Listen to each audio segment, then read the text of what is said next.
இதயமேந்தி சங்கமமாவோம்.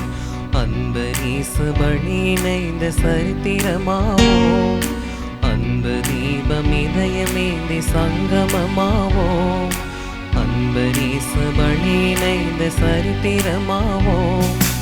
அருள் நதி பாயும் இந்த திருப்பலிதனிரே அரும் பெரும் பலியாய் நமது தியாக பணிகளை அர்ச்சனை பூவாய் அர்ப்பணமாக்கி அர்த்தங்கள் காணுவோம்.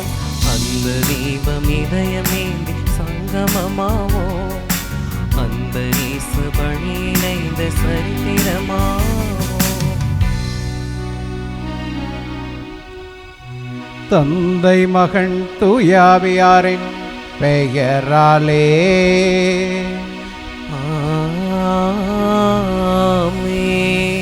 நம் ஆண்டவராகிய இயேசு கிறிஸ்துவின் அருளும் கடவுளின் அன்பும் தூய ஆவியானவரின் நட்புறவும் உங்கள் அனைவரோடும் இருப்பதாக.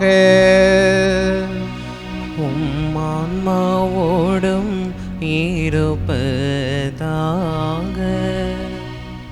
கிறிஸ்துவில் பிரியமான சகோதர சகோதரிகளே, அன்பான பிள்ளைகளே, உங்கள் அனைவருக்கும் இயேசுவின் நாமத்தில் என்னுடைய இனிமையான வணக்கங்களை தெரிவித்துக் கொள்கிறேன். எல்லாம் நல்லா இருக்கிறீங்களா? நலமோடு இருக்கிறீர்கள் என்ற நம்பிக்கையோடு இந்த திருப்பலியை உங்களோடு இணைந்து நான் நிறைவேற்றுகிறேன். ஆண்டின் பொதுக்காலம் 18வது ஞாயிறிலே நாம் அடியெடுத்து வைக்கின்றோம். இந்த நாளினுடைய சிந்தனையாக நாம் எடுத்துக்கொள்வது உலக இன்பம் உனது இன்பமா என்ற தலைப்பிலே நாம் சிந்திக்க இருக்கிறோம். ஆண்டவர் இயேசுனுடைய அற்புத செயல்களெல்லாம் பாராட்டுவதற்குரியவை. ஆண்டவர் இயேசுனுடைய போதனைகளெல்லாம் கேட்பதற்கு இனிமையானவை. ஆண்டவர் இயேசுனுடைய செயல்பாடுகளெல்லாம் மக்களால் ஏற்றுக்கொள்ளப்பட்டவை என்பது ஒரு புறம் இருக்கின்றது. மறுபுறம் நாம் சிந்திக்கின்ற போது ஆண்டவர் இயேசுவை அனைவரும் ஏற்றுக்கொண்டார்களா என்ற கேள்வியிலே நம்மை நிறுத்துகிற போது உலக இன்பத்திலே திளைக்கின்றவர்கள், உலக நாட்டங்களிலே நம்பிக்கையுள்ளவர்கள் ஆண்டவர் இயேசுவை இன்றளவும் ஏற்றுக்கொள்ளவில்லை என்பதை தான் யதார்த்தமான உண்மையாக நான் பார்க்கிறோம். நீங்களும் நானும் இந்த நாளிலே உலக இன்பம் உனது இன்பமா என்ற கேள்வியோடு தொடங்கியிருக்கிறோம். நாம் தொடங்குகிற இந்த வழிபாடு அதற்கு விடை கொடுப்பதாக இருக்க வேண்டும். உலக இன்பம் என்பது ஆண்டவருடைய விருப்பத்திற்கு ஏற்றதா என்ற சிந்தனையை நாம் பகிர்ந்து கொள்ளுகிற போது ஆண்டவர் எனக்கு ஏற்றவரா என்ற பதிலை நாம் பெறுகிறோம். நீங்களும் நானும் இந்த பலிபீடத்திற்கு வந்திருக்கிறோம். இந்த பலியை ஒப்புக் கொடுப்பதன் மூலமாக ஆண்டவருடைய அன்பை சுவைக்க இருக்கிறோம். ஆண்டவருடைய அன்பை சுவைக்கின்ற நாம் அவருடைய பிள்ளைகளாக இருக்கிறோம் என்ற நம்பிக்கையோடு இந்த திருப்பலியிலே கலந்து கொள்வோம்.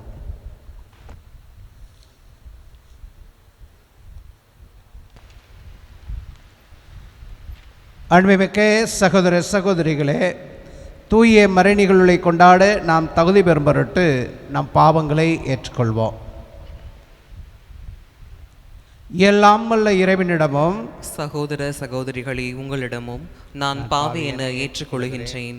ஏனெனில் என் சிந்தனையாலும் சொல்லாலும் செயலாலும் கடமையில் தவறியதாலும் பாவங்கள் பல செய்தேன். என் பாவமே என் பாவமே என் பெரும் பாவமே. ஆகையால் எப்போதும் கன்னியான புனித மரியாவையும் வான தூதர் புனிதர் அனைவரையும் சகோதர சகோதரிகளே உங்களையும் நம் இறைவனாகிய ஆண்டவரிடம் எனக்காக வேண்டிக் கொள்ள மன்றாடுகின்றேன். எல்லாம் வல்ல இறைவன் நம்மீது இரக்கம் வைத்து நம் பாவங்களை மன்னித்து நம்மை நிலையான வாழ்வுக்கு அழைத்து செல்வாராக. ஆமென்.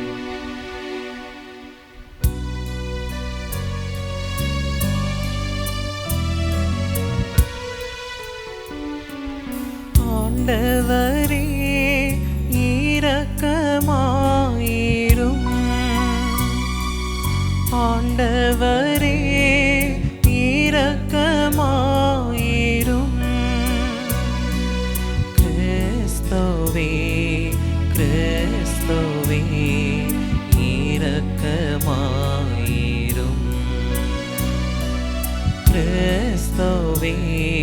கிறிஸ்துவே இரக்கமாயிரும்.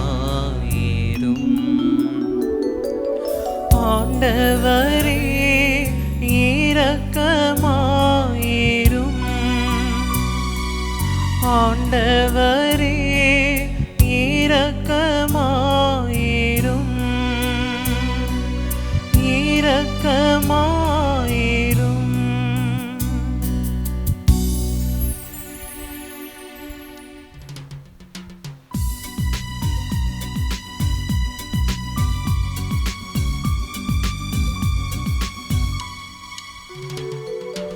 உன்னதங்களிலே கடவுளுக்கு மாட்சி உண்டாகுக. உலகினிலே நல் மனத்தோருக்கு அமைதியும் உண்டாகுக. புகழுகின்றோம் யாவும் மையே, வாழ்த்துகின்றோம் இறைவனே. உமக்கு ஆராதனை புரிந்த உம்மை மாட்சிப்படுத்துகின்றோம் யார். உமது மேலான மாட்சியின் பொருட்டு உமக்கு நன்றி கூறுகின்றோம். ஆண்டவராகிய இறைவனே, இணையில்லாத விண்ணரசே, ஆற்றல் அனைத்தும் கொண்ட இளங்கும் வல்ல தந்தை இறைவனே, ஒரே மகனாக உதித்த ஆண்டவர் இயேசு கிறிஸ்து இறைவனே. ஆண்டவராகிய இறைவனே, இறைவனின் செம்மறியே, தந்தையே நின்று என்றென்றுமாக உதித்த இறைவன் மகனே நீர். உலகின் பாவம் போக்குபவரே, நீர் எம் மீது இரங்குவீர்.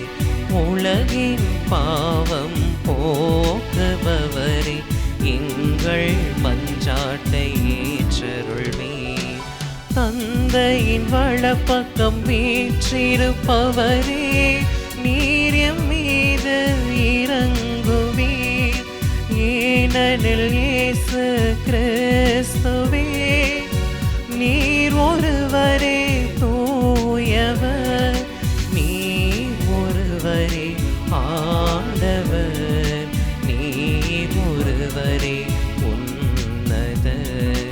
தூய ஆவியாரோடு தந்தை இறைவன் மாட்சியில் இருப்பவர் நீரே. ஆமென், ஆமென், ஆமென்.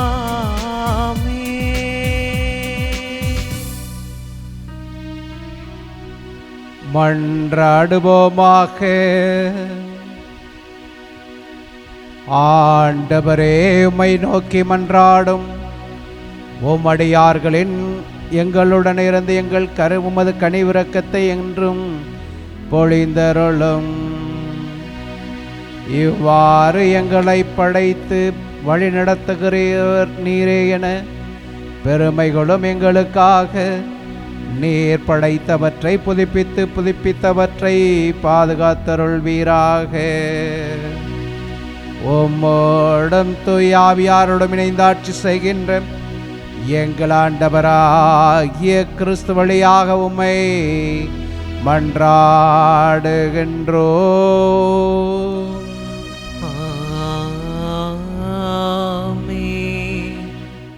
முதல் வாசகம். உழைத்து சேர்த்த சொத்தை அதற்காக உழைக்காதவருக்கு விட்டு செல்கிறார். சபையுரையாளர் நூலிலிருந்து வாசகம். அதிகாரம் 1, இறைத்திருவசனம் 2 மற்றும் அதிகாரம் 2, இறைத்திருவசனங்கள் 21 முதல் 23 முடிய. வீண், முற்றிலும் வீண் என்கிறார் சபையுரையாளர். வீண், முற்றிலும் வீண், எல்லாமே வீண். ஏனெனில் ஞானத்தோடும் அறிவாற்றலோடும் திறமையோடும் ஒருவர் உழைக்கிறார். உழைத்து சேர்த்த சொத்தை அதற்காக உழைக்காதவருக்கு விட்டு செல்கிறார். அவரது உழைப்பும் வீணே. இது பெரிய அநீதி. உலகில் அவர் செய்த எல்லா முயற்சிக்காகவும் வகுத்த செயல் திட்டங்களுக்காகவும் அவருக்கு கிடைக்கும் பயன் என்ன? வாழ்நாளெல்லாம் அவருக்கு துன்பம், வேலையில் தொந்தரவு, இரவிலும் அவரது மனத்திற்கு அமைதி இல்லை. எல்லாம் வீணே. ஆண்டவரின் அருள்வாக்கு. இறைவனுக்கு நன்றி.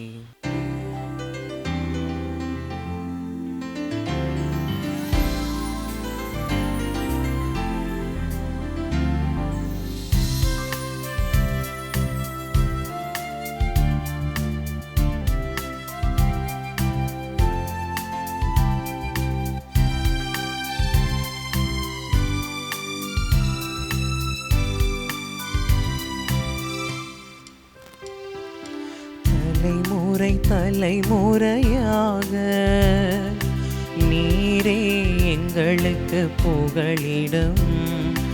இறைவா நிறைவா நீரே எங்களுக்கு புகழிடம். தலைமுறையாக நீரே எங்களுக்கு புகழிடம். இறைவா நிறைவா நீரே எங்களுக்கு புகழிடம்.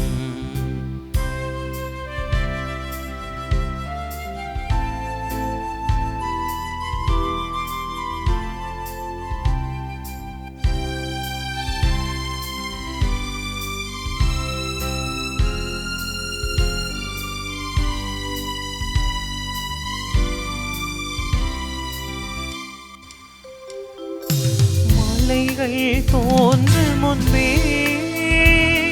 இம்மண்ணும் தோன்று முன்பே, காலமாயிருக்கின்றேவும் கட்டளையின்படி நடத்துகின்றேன். மலைகள் தோன்று முன்பே, இம்மண்ணும் தோன்று முன்பே, காலமாயிருக்கின்றேவும் கட்டளையின்படி நடத்துகின்றேன்.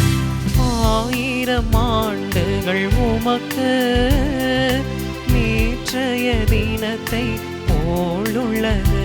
ஒரு இரவு சாமத்தை போன்றுள்ளது.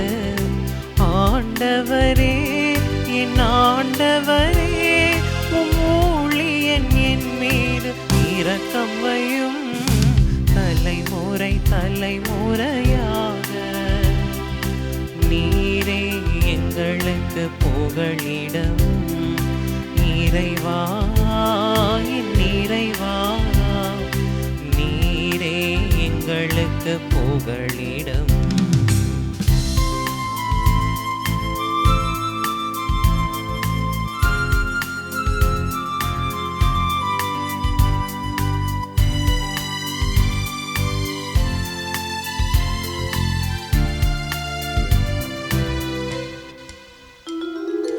தேவனே திரும்பி வரும்,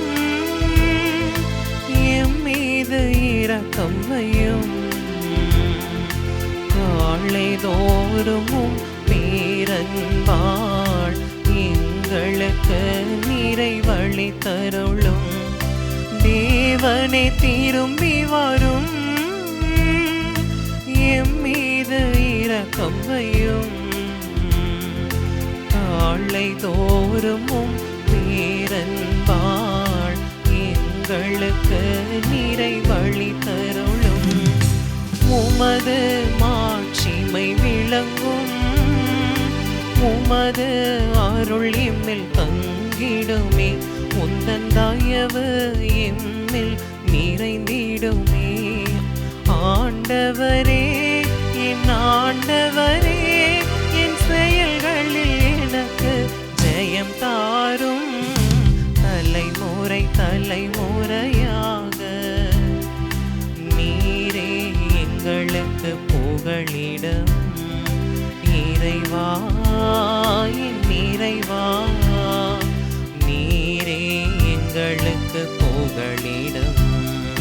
தலைமுறை தலைமுறையாக நீரே எங்களுக்கு புகலிடம்.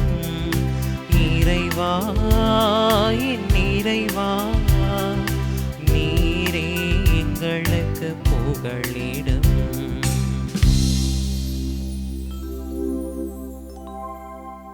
இரண்டாம் வாசகம். மேலுலகு சார்ந்தவை பற்றியே எண்ணுங்கள். திருத்தூதர் பவுல் கொலோசையருக்கு எழுதிய திருமுகத்திலிருந்து வாசகம். அதிகாரம் 3, இறை வசனங்கள் 1 முதல் 5 மற்றும் 9 முதல் 11 வரை. சகோதர சகோதரிகளே, நீங்கள் கிறிஸ்துவோடு உயிர் பெற்று எழுந்தவர்களானால் மேலுலகு சார்ந்தவற்றை நாடுங்கள். அங்கு கிறிஸ்து கடவுளின் வலப்பக்கத்தில் அமர்ந்திருக்கிறார். இவ்வுலகு சார்ந்தவை பற்றி அல்ல, மேலுலகு சார்ந்தவை பற்றியே எண்ணுங்கள். ஏனெனில் நீங்கள் கிறிஸ்துவோடு இறந்து விட்டீர்கள். உங்கள் வாழ்வு அவரோடு இணைந்து கடவுளிடம் மறைந்து இருக்கிறது. கிறிஸ்துவே உங்களுக்கு வாழ்வு அளிப்பவர். அவர் தோன்றும் பொழுது நீங்களும் அவரோடு மாட்சி பொருந்தியவராய் தோன்றுவீர்கள். ஆகவே உலக போக்கிலான உங்கள் இயல்புக்குரிய பரத்தமை, ஒழுக்கக்கேடு, கட்டுக்கடங்காத பாலுணர்வு, தீய நாட்டம், சிலை வழிபாடான பேராசை ஆகியவற்றை ஒழித்து விடுங்கள். ஒருவரோடு ஒருவர் பொய் பேசாதீர்கள். ஏனெனில் நீங்கள் பழைய மனித இயல்பையும் அதற்குரிய செயல்களையும் களைந்துவிட்டு புதிய மனித இயல்பை அணிந்திருக்கிறீர்கள். அவ்வியல்பு தன்னை உண்டாக்கினவரின் சாயலுக்கேற்ப புதுப்பிக்கப்படுகிறது. இவ்வாறு நீங்கள் கடவுளை முழுமையாய் அறிய முடியும். புதுப்பிக்கப்பட்ட நிலையில் கிரேக்கர் என்றும் யூதர் என்றும், விருத்த சேதனம் பெற்றவர் என்றும் விருத்த சேதனம் பெறாதவர் என்றும், நாகரிகமற்றோர் என்றும், சீத்தியர் என்றும், அடிமை என்றும், உரிமை குடிமக்கள் என்றும் வேறுபாடு இல்லை. கிறிஸ்துவே அனைவருள்ளும் அனைத்துமாய் இருப்பார். ஆண்டவரின் அருள்வாக்கு. இறைவனுக்கு நன்றி.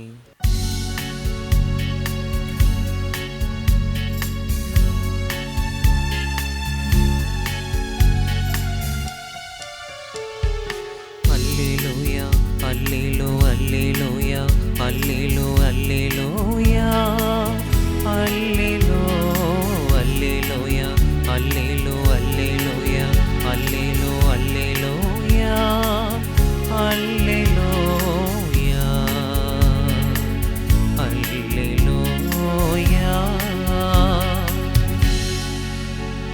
ஏழையரின் உள்ளத்தோர் பேறு பெற்றோர், ஏனெனில் விண்ணரசு அவர்களுக்கு உரியது.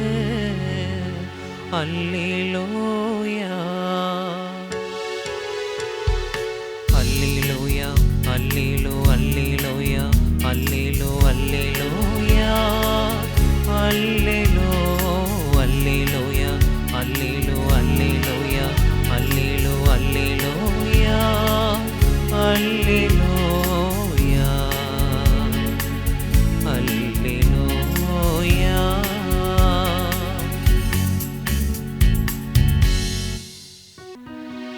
ஆண்டவரே உங்களோடு இருப்பாராக. ஆன்மாவோடும் இருப்பாராக. லூக்கா எழுதிய நற்செய்தியிலிருந்து வாசகம்.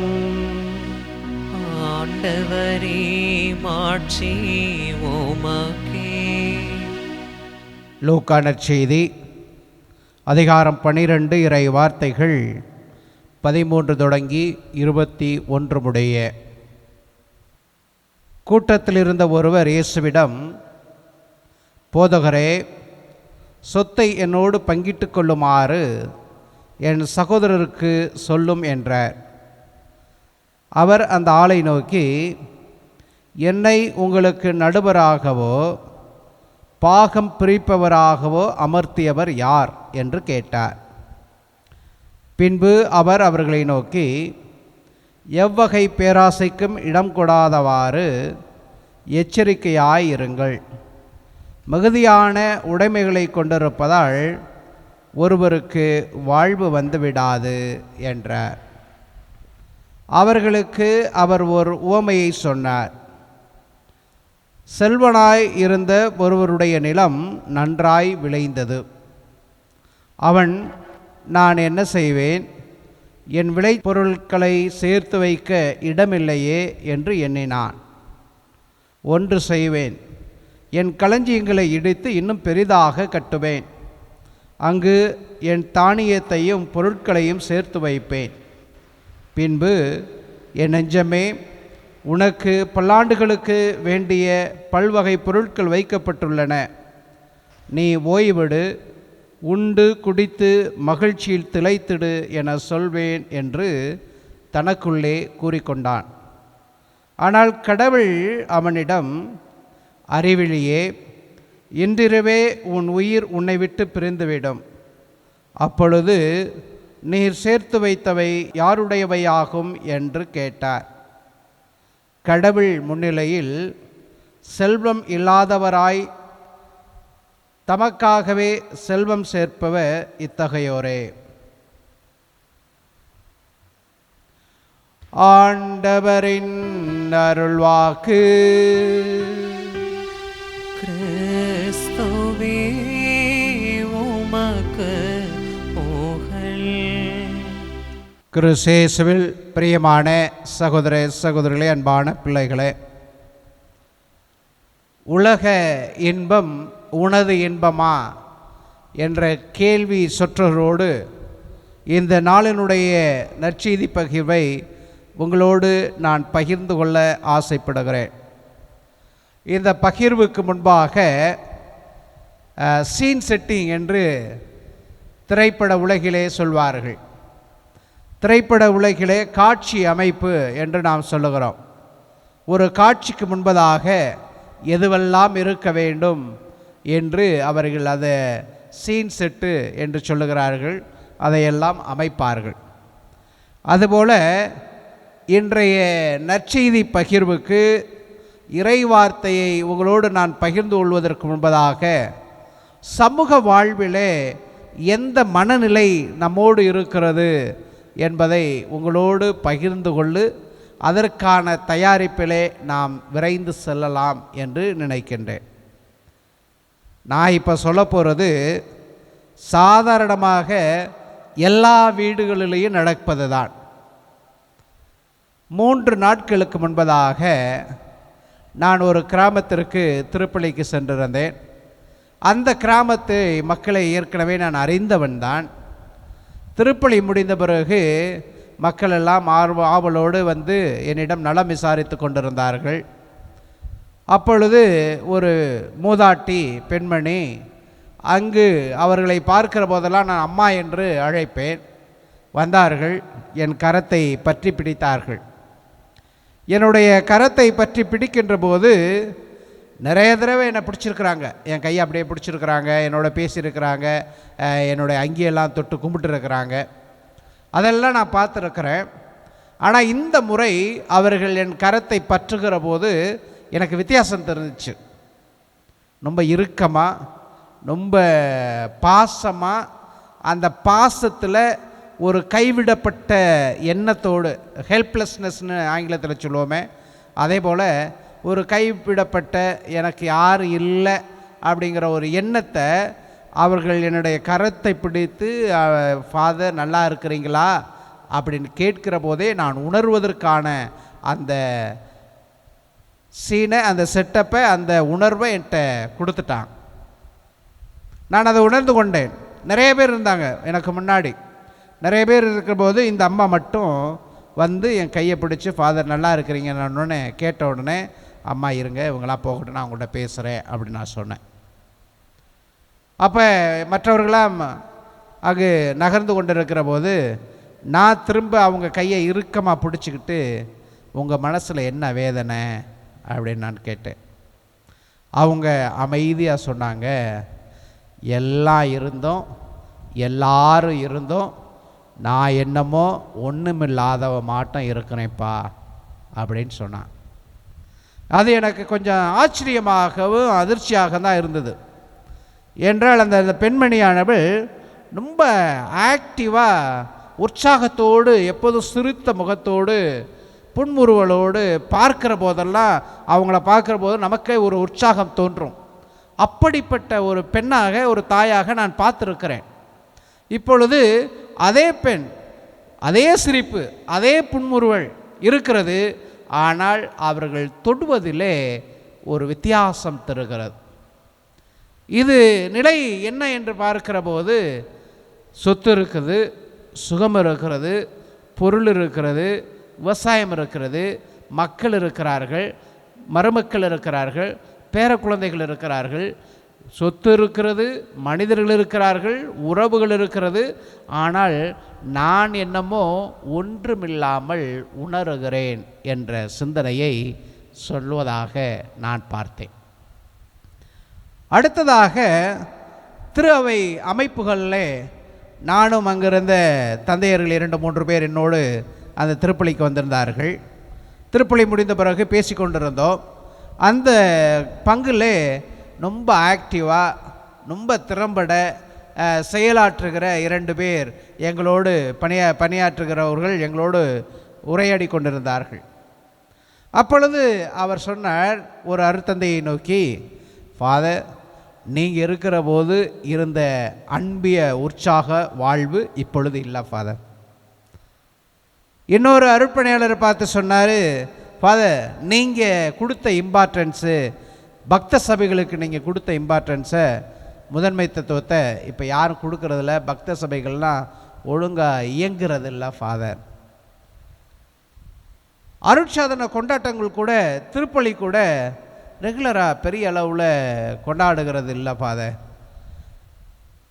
அன்பியங்களோடு இணைந்து இயக்கங்களும் காணாமல் போச்சு ஃபாதர் இப்படின்னு சொல்லி பல வகையிலே நான் பேசி கொண்டிருந்தோம்.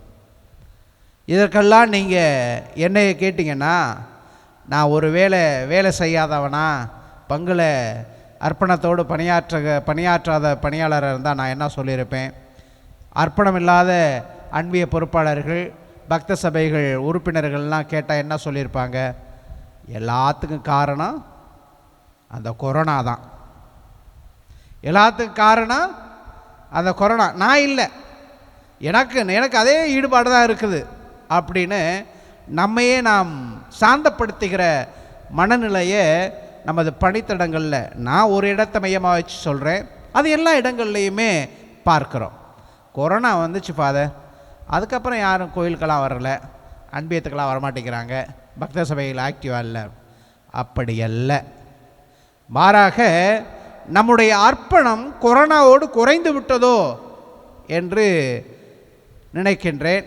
இல்லை, கொரோனாவை காரணம் காட்டி நமது அர்ப்பணத்தை நாம் குறைத்து கொள்ளுகிறோமோ என்ற சிந்தனையும் நம்முடைய திரு அவை வாழ்விலே இருப்பதை பார்க்கிறேன். மூன்றாவதாக, இந்த சமூகத்தை நாம் பார்க்க வேண்டும். சமூகத்தில் எங்கே பார்த்தாலும் அதிகார கொலை இப்பொழுது நடைபெற்று கொண்டே இருக்கிறது. கடந்த 2-3 வாரங்களுக்கு முன்பதாக அதிகார கொலையை பார்த்தோம். இந்த வாரமெல்லாம் ஆணவ கொலை ஒன்று பேசிக்கொண்டே இருக்கிறோம். அந்த அதிகார கொலை, ஆணவ கொலை எல்லாம் எங்கே நடக்கிறது அப்படின்னா, நீங்களும் நானும் சமூக நீதியில், சமத்துவத்தில், சகோதரத்துவத்தில் நம்பிக்கை வைத்து வாழுகிற இந்த தமிழகத்திலே நடக்கிறது. எங்கேயோ ஒரு இடத்துல நடைபெற்றிருந்தால் பரவாயில்ல, சமூக நீதி தெரியாத வட மாநிலங்களில் இது நடைபெற்றிருந்தால் கூட நான் ஆச்சரியப்பட மாட்டேன். நான் வட மாநிலங்களுக்கு பயணம் செய்திருக்கிறேன்.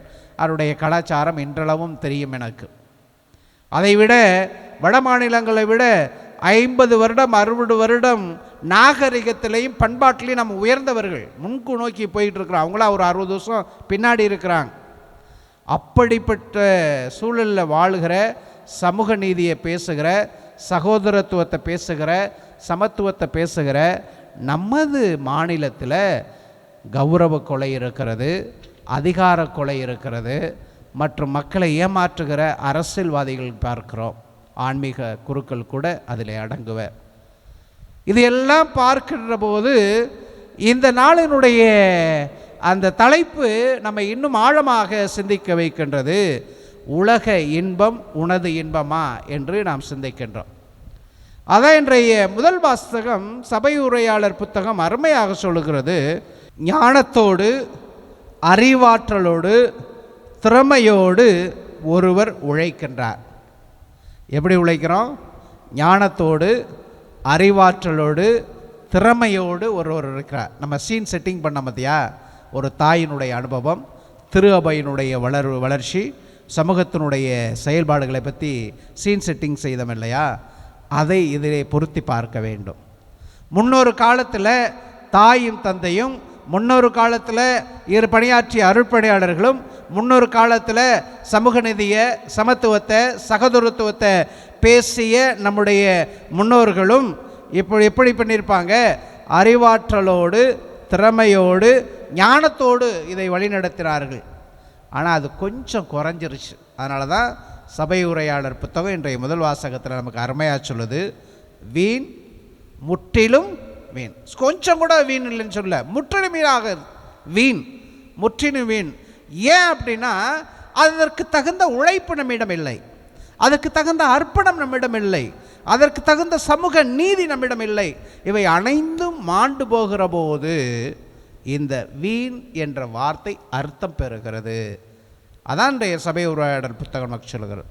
இந்த இரண்டாவது வாசகம் கொலோசியருக்கு எழுதிய திருமுகத்திலிருந்து எடுக்கப்பட்டிருக்கிறது. இந்த புத்தகம்தான் உலக இன்பத்தை அருமையாக சொல்லுகிறது. உலக இன்பத்தை இரண்டு நிலைகளிலே சொல்லுகிறது. ஒன்று பர்சனலைசேஷன் என்று சொல்லுவோம், தன்மயம். ஒரு மனிதன் தன் உள்ளத்திலே ஏற்படுகின்ற மாற்றம், அவனுடைய வாழ்வியல் மாற்றம். இரண்டாவது சமூகத்தினுடைய மாற்றம். இந்த தன்மயம் என்பதுதான் மனிதனுடைய சிந்தனை, சொல், செயல் அனைத்தும் மாறி போய்கொண்டே இருக்கிறது என்பதை பவுலடிகளார் அருமையாக சொல்கிறார். பவுலடிகளார் கொலோசியருக்கு எழுதுகிறார். அந்த கடிதத்தில் அவர் அதற்கு முன்பாக கொலோசிய நகருக்கு போகலை, ஆனால் அவருக்கு முன்பதாகவே நற்செய்தி அங்கே அறிவிக்கப்பட்டிருந்தது. நற்செய்தி அறிவிக்கப்பட்ட பின் அவர்களை பற்றி கேள்விப்படுகிறார். அருமையாக கேள்விப்படுகிறார். கொலோசிய மக்கள் அவ்வளவு நேர்த்தியானவர்கள், கடவுளினுடைய அன்புக்கு பிரமாணிக்கமானவர்கள் என்று சொல்லப்படுகிறது. அவர்களிடையே தன்னலம் தலைதூக்கி நிற்கிறது, பிறர் நலம் இல்லாமல் போய்விட்டது, தன்னலமும் உலக நாட்டமும் தலைதூக்கி நிற்கிறது. இவர்களுக்கு இறைவனை கொண்டு போய் சேர்க்க வேண்டும். இறைவனை கொண்டு போய் சேர்க்கிற போது அவர்கள் சொல்வதை சுட்டி காட்டாமல் ஏதோ கதையோ மற்றொன்றோ சொன்னோம் என்றால் உணர்வார்களா என்ற கேள்வியோடு அவர் எழுதுகிறார். முதலிலே இரண்டு வகையான பார்வையும் அவர்கள் கொடுக்கிறார். முதல் வகையான பார்வை சுய பார்வை என்று சொல்லுகிறோம். அந்த சுய பார்வையிலே தான் உலக நாட்டங்களை பற்றி பேசுகிறார். பரத்தமை, ஒழுக்கக்கேடு, கட்டுக்கடங்காத பாலுணர்வு, தீய நாட்டம், சிலை வழிபாடு, பேராசை. இது மனிதன் தன்னகத்தை கொண்டிருக்கிற ஒரு சிலை. இன்றளவும் கூட அதை நாம் பார்த்து கொண்டே தான் இருக்கிறோம். அந்த நிலையில் இருந்த மக்களுக்கு உங்களிடம் தனிப்பட்ட முறையிலே, தனி மனித வாழ்விலே இந்த உலக நாட்டம் இருக்கிறது என்று சொல்லுகிறவர், அதற்கு அடுத்து வருகிறார், நீங்களெல்லாம் உயிர்த்த ஆண்டவருடைய அருளை பெற்றவர்கள், உங்களிடையே அப்படி இருக்கக்கூடாது, மாறாக அவரை போல உயர்ந்த எண்ணம் படைத்தவர்கள். யாரை போல? உயிர்த்த ஆண்டவரை போல உயர்ந்த எண்ணம் படைத்தவர்களாக இருக்க வேண்டும். அந்த உயர்ந்த எண்ணம் படைக்கின்ற போது உலகப்போக்கான சிந்தனை உங்களிடம் இருக்கக்கூடாது. உங்களுடைய கிரேக்கர் என்றோ யூதர் என்றோ, கிரேக்கம் என்றால் தத்துவம், யூதர் என்றால் கடவுள் நம்பிக்கை. கடவுள் தத்துவத்தை பேசுகிறவன் உயர்ந்தவன், கடவுள் நம்பிக்கையை பேசுகின்றவன் உயர்ந்தவன் என்று அவரிடம் இருக்கின்றது. அதை சுட்டி காட்டுகிறார். கிரேக்க தத்துவம் ஒன்றுமல்ல கடவுளுடைய அன்புக்கு பிறகு, கிரேக்க தத்துவம் ஒன்றுமில்ல கடவுள் பிறர் அன்புக்கு முன்னால். கடவுள் மீது நீ அன்பு கொண்டிருக்கிறாய் என்று நீ யூதர் என்று சொன்னால் பிறரை அன்பு செய்ய வேண்டும். அதுதான் கடவுளுடைய அன்பு வெளிப்படுகிற தளம் என்று சொல்லுகிறார். அடுத்ததாக விருத்த சேதனம் செய்தவர் என்றும் விருத்தம் சேதனம் செய்யாதவர் என்றும், ஆக கடவுளுக்கு அர்ப்பணமானவர், அர்ப்பணம் இல்லாதவர் என்பதுதான் பொருத்தம். எல்லாரும் கடவுளுக்கு ஏற்றவர் என்று சொல்லுகிறார். அடுத்ததாக நாகரிகமற்றவர் என்றும் சீத்தியர் என்றும். சீத்தியர் என்றால் நாகரிகத்தோடு உயர்கூடிய பண்பிலே வாழ்கிற மக்கள். இப்படி உங்களுடைய வேறுபாடு இருக்கக்கூடாது. அடிமை என்றும் உரிமை குடிமக்கள் என்றும். என்ற சொத்து இருக்குது, செல்வம் இருக்கிறது, மக்கள் இருக்கிறார்கள், உறவுகள் இருக்கிறார்கள். அதனால் இந்த சமூகத்தில் நான் சொல்கிறதான் கேட்கணும், நான் நீதிமான் அப்படின்னு சொல்லக்கூடாது.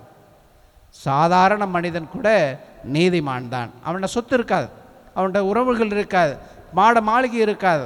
ஆனால் அவன் கடவுளுடைய அன்புக்கு சான்று பகரக்கூடிய மனிதனாக இருப்பான். அப்படிப்பட்ட ஏற்றத்தாழ்வுகள் இது சமூகத்திலே நாம் பார்ப்பது.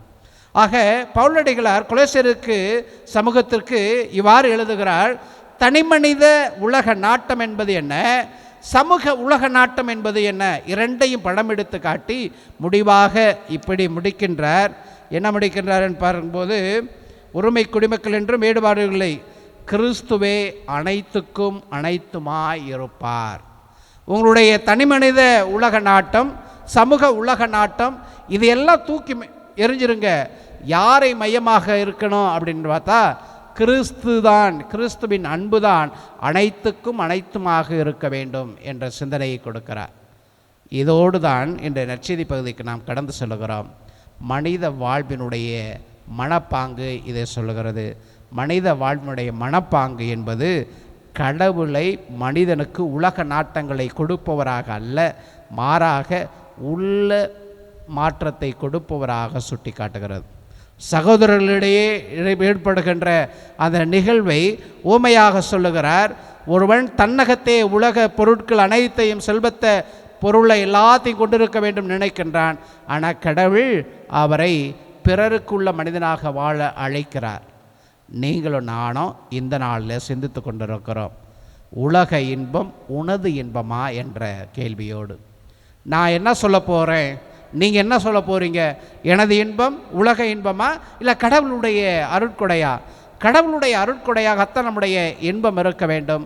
அந்த இன்பம்தான் நிலையானது என்ற சிந்தனையோடு தொடர்ந்து நமக்காக, நம் குடும்பங்களுக்காக, நம் இறை சமூகத்துக்காக இந்த திருப்பலியிலே ஜெபிப்போம். ஆமேன்.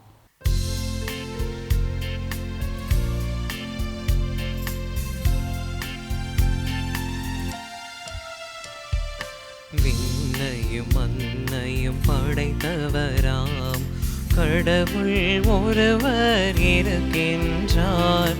தந்தை மகன் தூய ஆவியராய் ஒன்றாய் வாழ்வோரை நம்புகிறேன்.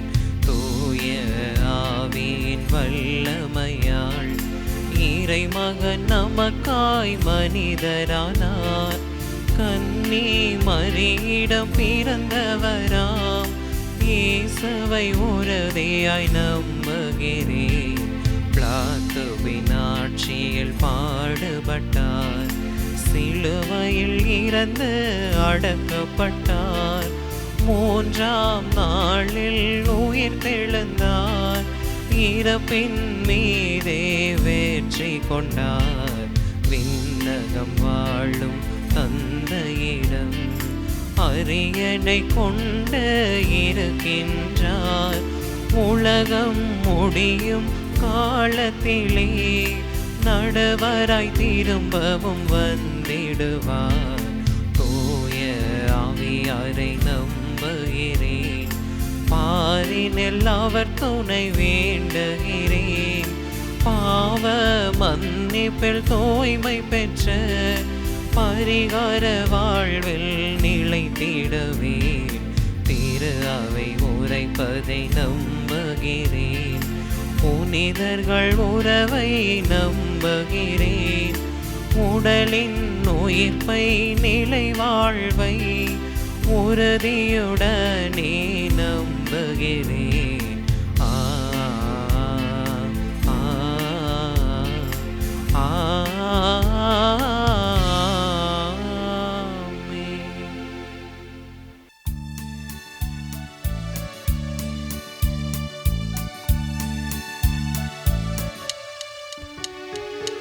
வாசல் தேடி வந்தேன், உந்தன் பாதம் பணிய வந்தேன். தாகம் கொண்டலைந்தேன், உந்தன் உந்தன் கருணை வேண்டி நின்றேன். என்னிடத்தில் உள்ளதெல்லாம் உள்ளமென்னும் அன்பு மனம் தாயன்பை தேடும் சிறு பிள்ளை போல வருகின்றேன். காணிக்கையாய் தருகின்ற என் உள்ளமேற்பாய் வாசல் தேடி வந்தேன். உந்தன் பாதம் பணிய வந்தேன். தாகம் கொண்டளைந்தேன். உந்தன் கருணை வேண்டி நின்றேன். அன்புமிக்க சகோதர சகோதரிகளே, என்னுடையதும் உங்களுடையதுமான இப்பலி எல்லாம் வல்ல தந்தையாகிய இறைவனுக்கு ஏற்றதாகும்படி ஜெபியுங்கள். ஆண்டவர் தமது பெயரின் புகழ்ச்சிக்காகவும் மாட்சிக்காகவும் நமது நன்மைக்காகவும் புனித திரு அவை அனைத்தின் நலனுக்காகவும் உமது கையிலிருந்து இப்பலியை ஏற்றுக்கொள்வாராக. ஆண்டவரே, காணிக்கைகளை கனிவுடன் புனிதப்படுத்தியருள உம்மை வேண்டுகின்றோம். இந்த ஆன்மீக பலியின் காணிக்கையை ஏற்று எங்களை உமக்கு நிலையான கொடையாக மாற்றுவீராக. எங்கள் ஆண்டவராகிய கிறிஸ்து வழியாக உம்மை மன்றாடுகின்றோம்.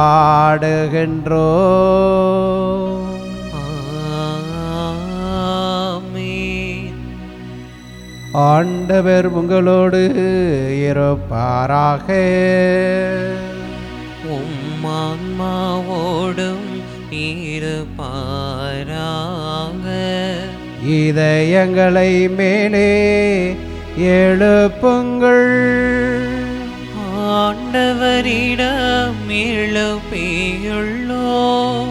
நம் இறைவனாகிய ஆண்டவருக்கு நன்றி கூறுவோம்.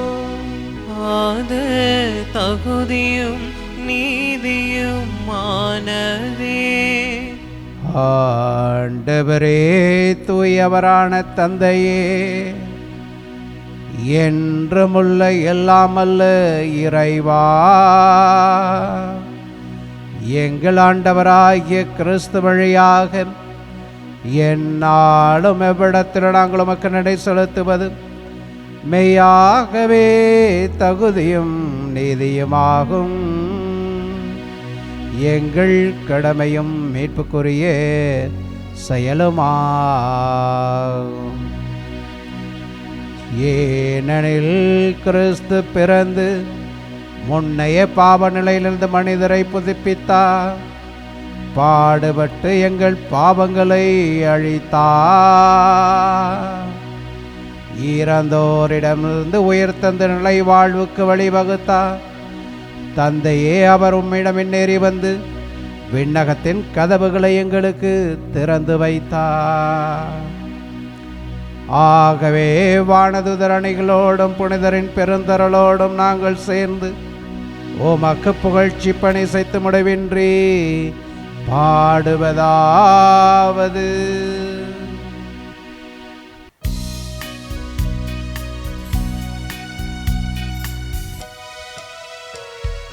தூயவர் தூயவர் தூயவர் வான்படைகளின் கடவுளாம் ஆண்டவர். விண்ணகமும் மன்னகமும் உமது மாட்சியால் நிறைந்துள்ளன. உன்னதங்களிலே ஓசானா, உன்னதங்களிலே ஓசானா. ஆண்டவர் பெயரால் வருகிறவர் ஆசி பெற்றவர். உன்னதங்களிலே ஓசானா, உன்னதங்களிலே ஓசானா. ஆண்டவரே, நேர்மையாகவே தூயவர், தூய்மை அனைத்துக்கும் ஊற்று. ஆகவே உம்முடைய ஆவியை பொழிந்து இக்காணிக்கைகளை தூய்மைப்படுத்த உம்மை வேண்டுகிறோம். இவ்வாறு எங்கள் ஆண்டவர் இயேசு கிறிஸ்துவின் உடலும் இரத்தமுமாக எங்களுக்கு இவை மாறுவனவாக. அவர் பாடுபட உளம் கணைந்து தம்மை கையளித்த போது அப்பத்தை எடுத்து நன்றி செலுத்தி அதை பிட்டு தம் சீடர்களுக்கு அளித்து அவர் கூறியதாவது: அனைவரும் இதிலிருந்து பெற்று உண்ணுங்கள், ஏனெனில் இது உங்களுக்காக கையளிக்கப்படும் என் உடல்.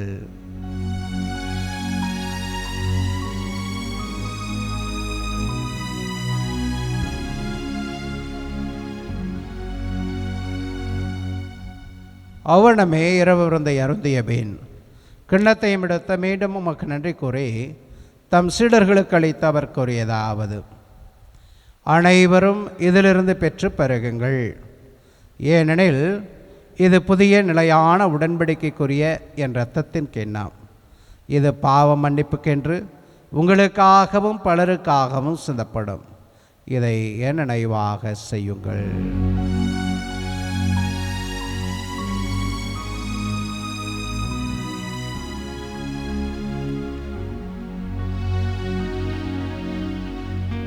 நம்பிக்கையின் மறைபொருள். ஆண்டவரே, நீர் வரும் அளவும் ஓமத இறப்பினை அறிக்கையிடுகின்றோம். ஓமத உயிர்ப்பினையும் எடுத்துரைக்கின்றோம். ஆகவே ஆண்டவரே, நாங்கள் கிறிஸ்துவின் இறப்பினையும் உயிர்ப்பினையும் நினைவு கூர்ந்து வாழ்வு தரும் அப்பத்தையும் மீட்பளிக்கும் குணத்தையும் ஒப்புக் கொடுக்கிறோம். திருமணம் என்று ஊழியம் புரிய தகுந்தவர்கள் என எங்களை ஏற்றுக்கொண்டீர், எனவே மக்கள் நன்றி செலுத்துகிறோம். மேலும் கிறிஸ்துவின் உடலிலும் இரத்தத்திலும் பங்கு கொள்ளும் எங்களை தூய் ஆவியார் ஒன்று சேர்க்க வேண்டும் என உம்மை தாழ்மையுடன் மன்றாடுகிறோம். ஆண்டவரே, உலகெங்கும் பரவியிருக்கும் அது திரு அவையை நினைவு கூர்ந்தருளும். எங்கள் திருத்தந்தையிலேயோ எங்கள் ஆயர் ஆரோக்கியராஜ், எல்லா திருநிலையினர், எங்கள் ஒரே குடும்பமாக கூடி ஜெபிக்கிற உமது அன்பான பிள்ளைகளாகிய அனைவரோடும் உமது திரு அவை அன்பில் நிறைவேற செய்தருளும். உயிர்த்தெழும் மீது நோக்கோடு தொழில் கொள்ளும் எங்கள் சகோதரிகளையும் இறந்தோர் அனைவரையும் இரக்கத்துடன் நினைவு கூர்ந்து உமது திருமுக ஒளியினுள் ஏற்றருளும். எங்கள் அனைவர் மீதும் இரக்கமாயிரும். கடவுளின் கன்னித்தாயான புனித மரியா, அவருடைய கணவரான புனித யோசேப்பு, புனித திருத்துதர்கள், புனித அன்னைத்தரசர்கள், இவ்வுலகில் முக்குகந்தவராய் இருந்தோராகிய புனிதர் அனைவருடனும் நாங்கள் நிலை வாழ்வில் பங்கு கொள்ளும் தகுதி பெற்று உமது திருமகன் இயேசு கிறிஸ்து வழியாக உம்மை புகழ்ந்தேத்தும் மரமருள உம்மை மன்றாடுகிறோம்.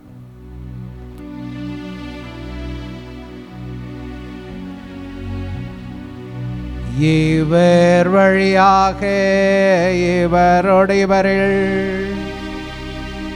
எல்லாமல்ல இறைவனாகிய தந்தையே, தூய ஆவியாரின் ஒன்றிப்பில் எல்லா புகழும் மாட்சியும் என்றென்றும் உமக்கு உரியதே. ஆமென், ஆமென், ஆமென். மீட்பரின் கட்டளையால் கற்பிக்கப்பட்டு இறை படிப்பினால் பேச்சு பெற்ற நாம் துணிந்து பாடுவோம். விண்ணுலகில் இருக்கின்ற எங்கள் தந்தையே, உமது பெயர் தூயது என போற்ற பெருக. உமது ஆட்சி வருக. உமது திருவுளம் விண்ணுலகில் நிறைவேறுவது போல மண்ணுலகிலும் நிறைவேறுக. எங்கள் அன்றாட உணவை இன்று எங்களுக்கு தாரும். எங்களுக்கு எதிராக குற்றம் செய்வோரை நாங்கள் மன்னிப்பது போல எங்கள் குற்றங்களை மன்னியும். எங்களை சோதனைக்கு உட்படுத்தாதேயும், தீமையில் இருந்து எங்களை விடுவித்தருளும். ஆண்டவரே, தீமை அனைத்திலிருந்து எங்களை விடுவித்து எங்கள் வாழ்நாளில் அமைதி கனிவுடன் உம்மை மன்றாடுகின்றோம். உமது இரக்கத்தின் உதவியால் நாங்கள் பாவத்திலிருந்து எப்பொழுதும் விடுதலை பெற்று யாதொரு கலக்கமின்றி நலமாயிருப்போமாக. நாங்கள் எது நோக்கியிருக்கும் பேரின்பத்திற்காகவும் மீட்பராகிய இயேசு கிறிஸ்துவின் வருகைக்காகவும் காத்திருக்கின்றோம். ஏனெனில் ஆட்சியும் வல்லமையும் மாட்சியும் என்றென்றும் உமதே. ஆண்டவரே இயேசு கிறிஸ்துவே, அமைதியை உங்களுக்கு விட்டுச் செல்கிறேன், என் அமைதியையே உங்களுக்கு அளிக்கிறேன் என்று உமது திருத்துதர்களுக்கு மொழிந்தீரே. எங்கள் பாவங்களை பாராமல் உமது திரு அவையின் நம்பிக்கையை கண்ணோக்கி உமது திருவுளத்திற்கு ஏற்பதற்கு அமைதியையும் ஒற்றுமையும் அளித்தருள திருவுளம் கொள்வீராக. என்றென்று வாழ்ந்தாட்சி செய்கின்றவர் நீரே.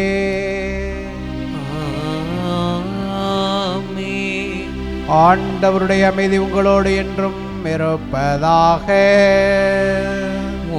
ஆன்மாவோடும் இருப்பதாக. ஒருவருக்கொருவர் இயேசு திருமன் சமாதானத்தை அறிவித்துக் கொள்வோம்.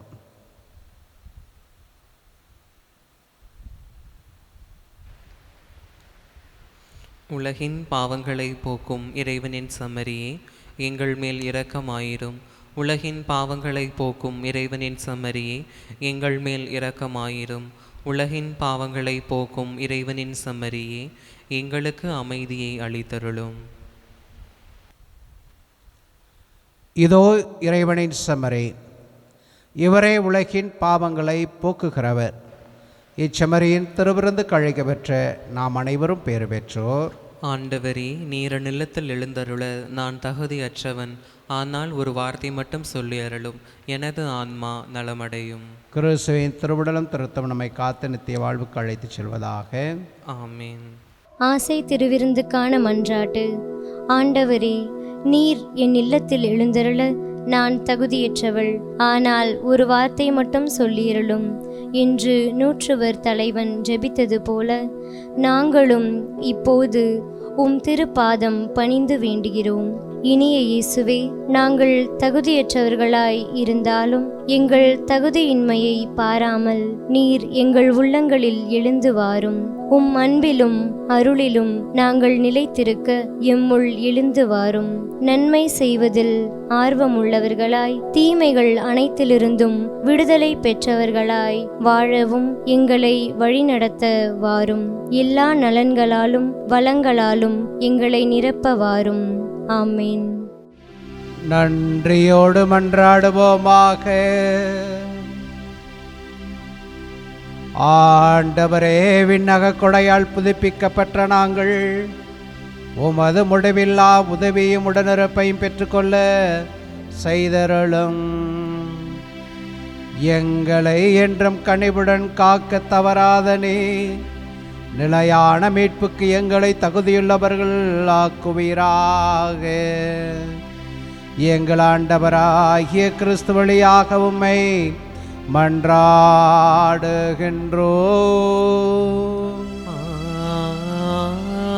ஆமீன். ஆண்டவர் உங்களோடு இருப்பாராக. உம் ஆன்மாவோடும் இருப்பாராக. எல்லாம் அல்ல இறைவன் தந்தை மகன் தூயாவியார் நம் அனைவரையும் நிறைவாக ஆசீர்வதிப்பாராக.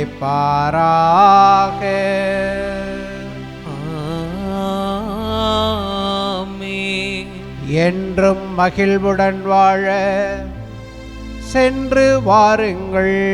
திருப்பலி முடிந்தது. இறைவனுக்கு நன்றி.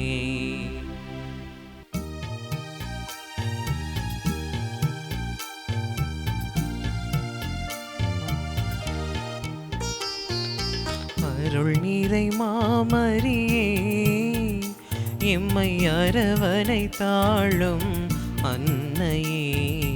அருள் நிறை மாமரியே, எம்மை அரவணை தாழும் அன்னையே அருள் நீரை மாமரியே வாழ்க வாழ்க மரியே தூய வாழ்வின் மாதிரியே வாழ்க வாழ்க மரியே தூய வாழ்வின் மாதிரியே தூய வாழ்வின் மாதிரியே அருள் நீரை மாமரியே எம்மை அரவணை தாழும் அன்னையே அருள் நீரை மாமரியே.